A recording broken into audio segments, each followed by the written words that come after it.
Hi folks, this is Danny at Bradley James Classic Cars, and I'm bringing you a modern classic today.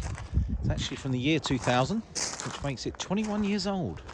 Remarkable that the Peugeot 406, in this case it's a 1.9 turbo diesel GLX, it's actually quite a rare sight on our roads these days, and this particular car has got a great story.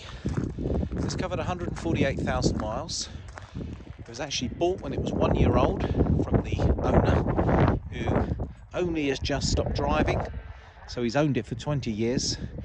He actually worked at the dealership where the car was supplied from as the mechanic, who was also their MOT guy, so he knows a bit about cars. And I think he's looked after this car really well.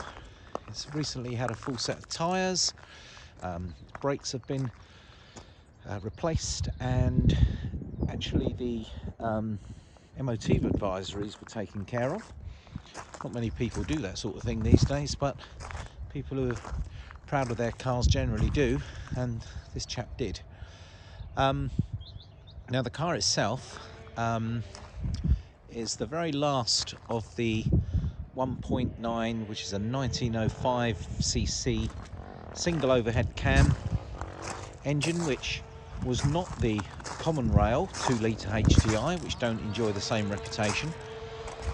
These cars really do sip fuel.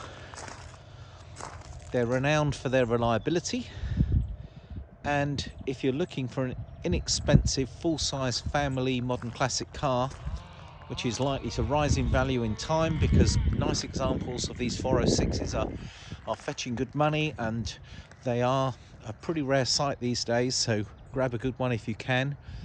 Being the GLX, it does have some nice extra features, and you can probably spot the alloy wheels, and we'll go through some of the others inside the car. Now the bodywork is in good condition, but it's not mint condition, so I'm going to point out panel by panel what this old girl's like. So for starters, I can tell you it's in excellent running order. It's got ice cold air conditioning, which is actually climate control in this particular model. This one also has fog lights down low. Or are they driving lights? I can't think they might be driving lights, so forgive me. That's a feature of the GLX. I'm going to start with this wing, and this wing presents in good condition, as does the door. Now I've got a few little marks here, which is the odd denting, I've got a scratch that's been touched in here, a couple of marks from probably driving into car parks, so one or two of these, but you know, I'm getting up close to see them. There's a little rub there at some point. This back panel presents pretty well, as does the corner of this rear bumper, as does the boot lid. Size boot in these, while we're here we may as well have a look. It's nice and deep. Do you know, this car's got wonderful service history, and it looks to have kept all of its old MOT certificates as well.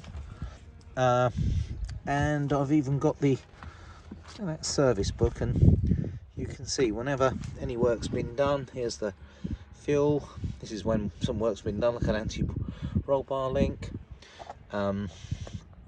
Looking back, we can see a cam belt was done here when it had 110,000 miles, and then documented service history throughout the whole of the life of the car, which is quite nice. In fact, quite rare these days. The old style logbook, and then various invoices and receipts are here, and it looks like probably all the old MOTs by the looks of things, going right back. And the driver's handbook, radio code, 2 sets of keys, and a big boot. Very clean condition, I've got to say. Now back to our bodywork inspection. Now this rear panel looks to be in good order, as does this rear door. There's a little mark here, but I'm being fussy. Wheels look pretty good. I think I mentioned it has new tyres. Onto the driver's side door, that looks quite respectable. Up close, the odd blemish, but nothing big. The only place I've noticed any sign of any corrosion at all, a little bit here on this front wing, but again, it's not terribly unsightly, it's just present.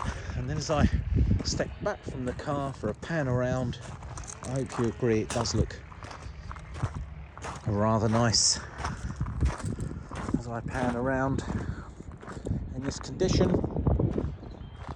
I think I'm very happy with the look of this old Peugeot 406. Right, let's have a look inside. Let's start with the back seats. Now they really are in remarkably good order. They're a little posher, being a GLX. It's a nice folding. And look at those carpets. The carpets look good as new. I mean, as do the seats. This really is in remarkably good condition back here. Electric windows all round, quite posh in a car from the year 2000. Now let's jump inside. Well, what have we got here? Okay, so I'm going to shut the door. Let's have a look at the specification. So, this is the climate control that I mentioned to you, which is quite a posh feature. I can assure you that all works, and that comes out freezing cold. You've got a little flap under there. For any of you who have got any cassettes left. Now, it also looks as if I've got a Dolby sign for anyone who plays cassettes and uses Dolby. Really good radio, obviously multi-speakers all built in. And as with French cars of this era, down here I've got let's see if I can find it for you. I've got the button which controls the radio station's volume, etc. That's all built in. Really very, very lovely seats in excellent condition, and look at those centre armrests. Very, very comfy. Lovely head lining. Nice and bright plastics, not scratched up. Amazing to think the steering wheel's done this mileage, but this is a sign of just a really well looked after car. This model has a Rev Counter, and it also has a fuel oil pressure gauge there. 5-speed manual gearbox. Now these cars were capable of doing, I think the top speed is 109 miles an hour. They had a 89, 90 brake horsepower engine, but people used to love these cars for their economy. The HDI engine that replaced it did not enjoy the same reliability reputation of the earlier 1905 single overhead cam 4-cylinder engine.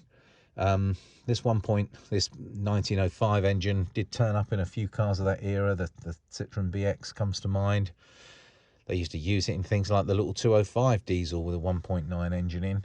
An excellent driving car, goes really well, and the simplicity of the way that the diesel fuel pump works in these, a complete lack of having anything like a DPF.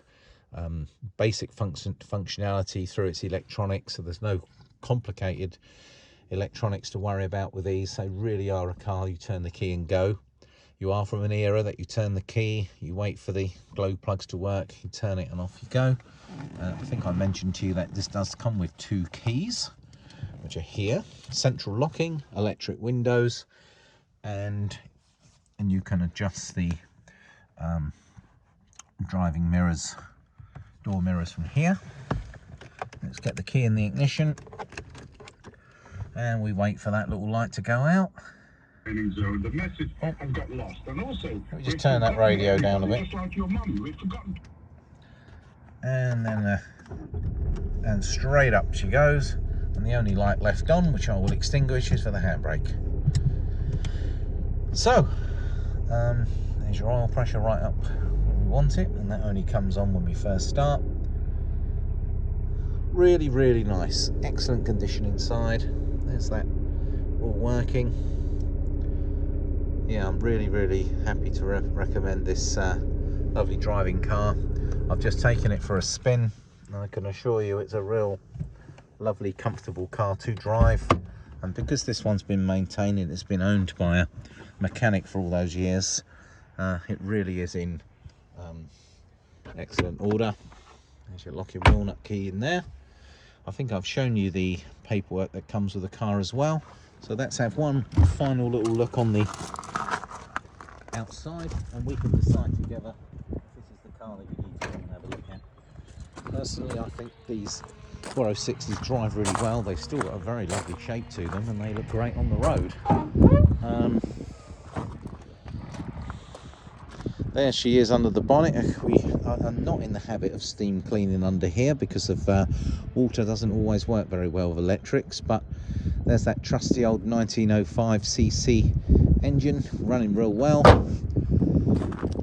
For those who love cars from movies, who can remember Robert De Niro driving one of these in that film Ronin? Watched it recently.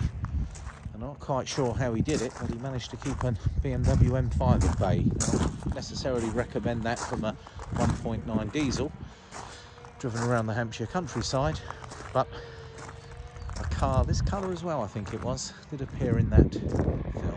Well, I'm doing one final little walk around the car for you so you can have a look at it at land use.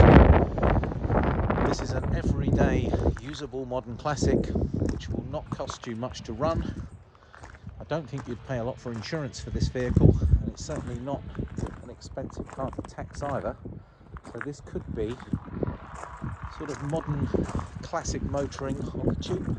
It's hard to believe that a year 2000 car are getting that way, but I've got to tell you, Mondeos and Cavaliers and Vectras and cars all from that sort of era are starting to get rather fashionable now.